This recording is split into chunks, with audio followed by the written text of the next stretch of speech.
Dana made a lot of decisions in the early going that probably didn't sit very well with everybody.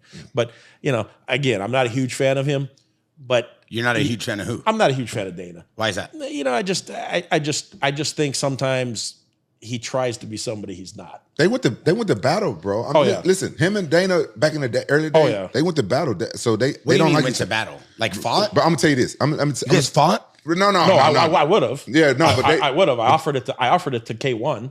It was UFC versus King in the Cage back in the day, bro. They threw Daisuke out of the office in Vegas when he offered to fight to him.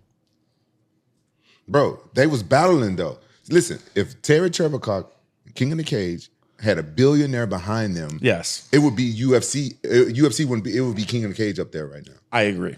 Yeah, I'm telling you. But there were other guys too. You know, Monty Cox could have probably pulled it off. TJ Thompson was another really good guy. There were a lot of guys out there more qualified. He had the ability to learn on the Fertitas and the station's dollars, and he did. And you know, I got to give him credit right now. As tough as it is, I got to give him credit. He's done a brilliant job in the end. Yeah. But he spent a lot of money, and most people would a lot of R&D. Yeah, most people would have thrown in the towel long before he had the success. Yeah, you got to respect. Yeah. You got to respect him. You got to respect his belief. Yeah, I did. You know, it's funny because I was at a football game. My last conversation with Dana is pretty funny. This would be great. This is great TV. I'm at a football game, and I'm sitting at the Rams playoff game. Okay. You know, and I got a girl sitting next to me, and she's talking. What do you do? I put on mixed martial arts. Yeah, my friend does that too. I said, yeah, but I've been doing it for like 25 years. She goes, I think he's been doing it longer than you. I said, I don't think so. She says, well, his name's Dana White. I said, well, he hasn't been doing it longer than me. She goes, I'm pretty sure he has. I said, no, when I started, he was parking cars at the station's casino and teaching Brazilian jiu-jitsu classes. No, and teaching women's kickboxing classes at, what was his name? At John Lewis's school up in Las Vegas. So she called him up and she strutted out, said, oh, he said you were parking his cars and stuff like that. So I get a call from Dana and he goes, hey, and I'm at one of my shows in Omaha, Nebraska. He goes, I hear you said you were, and he's got her on the line. And she goes, I heard you said you were I was parking your cars. I said, I didn't say you were parking your cars, but did you not park cars? I said, you know, is this something you have to be ashamed of?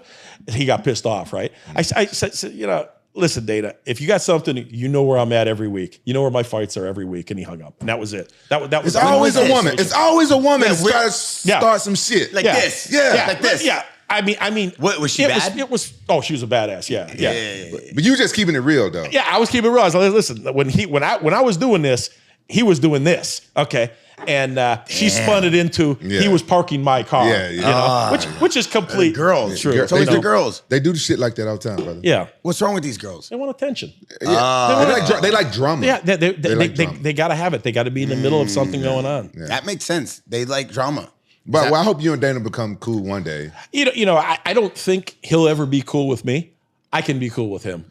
He's earned, not that it'll ever matter for him, but he's earned the point where he got over the hump. I saw a lot of the things that he was doing going, man, you're leaving stuff on the table all over the place. And, you know, they're doing great now. Yeah. And he's done great. He's done great for the sport. You know, some people think he's a little too tough on things. It's got to be that way, unfortunately. I tell you what, at the end of the day, I respect you. Take nothing away from Dana. I respect you more because you always kept it real with me and stuff like that. And you never fucked me over out of anything. And, you know, I will always ride with you.